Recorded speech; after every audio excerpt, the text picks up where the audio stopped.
তাহলে আমার আল্লাহ অন্য নবীর উপর দিক দিয়ে রুট ম্যাপটা না বানাইয়া মুসা নবীর রওজার উপর দিক দিয়ে কেন রুট ম্যাপটা বানাইছে? একটা কারণ, এই মুসা নবীর আমার আল্লাহ দেখাইয়া দিলেন, মুসা রে তুমি দেখা করতে চাইছো, আমি আল্লাহ দেখা দেয় না। এখন তুমি তাকায়া দেখো কালিমুল্লাহ কারে কয় আর হাবিবুল্লাহ কারে কয়। আরে কোন মানুষ হবে কিভাবে?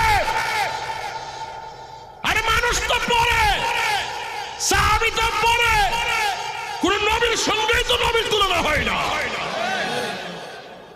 আর আপনি এসেন আমার মতন মানুষ, কি বলেন আপনারা? নবীর সামনে যাওয়ার কি ভয় নাই? কি যে বলেন আপনারা? নবী আমরার মতো,